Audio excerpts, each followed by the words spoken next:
We're back on Gametrailers TV up here at X10 in San Francisco, and now joining me, it's an honor to have Peter Molyneux on the show to talk about Fable III, which is coming this year in 2010. This year, 2010, yeah. Now, you announced this game last summer, didn't show much of it. Today, you're showing some brand new gameplay.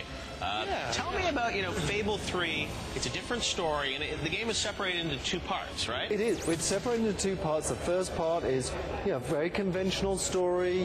There's a bad guy. He's the king. You've got to build a force behind you. And the king is doing bad things to your parent, who is your character from Fable II? Yes. You are the son or daughter from your character from Fable II. So you import your save game? You can import your save game. If you never play Fable II, it doesn't matter. You're just here. And you start the game as that son. You're pretty clumsy, slightly overweight. And, as the character progresses, you get tougher and you get followers and people who'll follow you. You start Fable 3 as a fat guy? Is that what you're saying? Well, slightly weight challenged, Pudgy. Yeah, because we wanted to show some development. But then you, as you go through the story, you build up this force, and you're going to take on this king. So you're going to take down Logan. That's the first half of the game. And then the game is going to change because you're going to rule over the land. That's right. And then most games would finish there. Right. But with Fable 3, you become king. And then you can go and say, no one's going to stop. Everyone's going to be happy. I'm going to allow, you can do this, you can have your own child. I'm going to allow people to get married 10 times.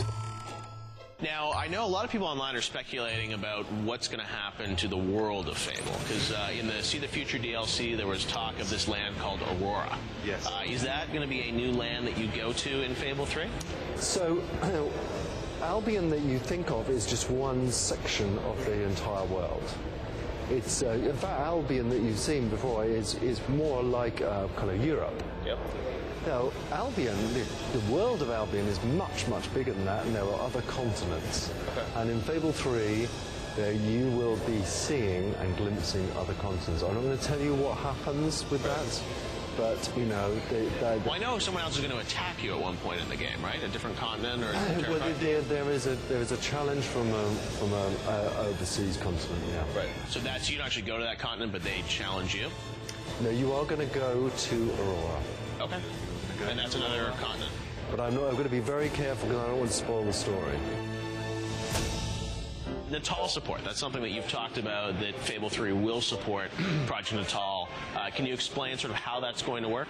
I haven't actually said categorically that it will happen. Okay, because that's been widely reported that it will support it, so that's not true. Yeah, I think the best thing I can do is be very, very clear about it. The principal way you play Fable is with a controller. Right.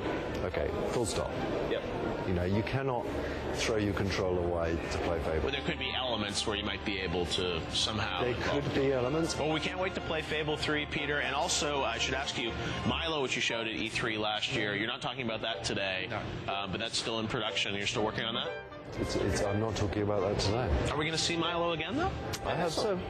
Look at your mum's birthday.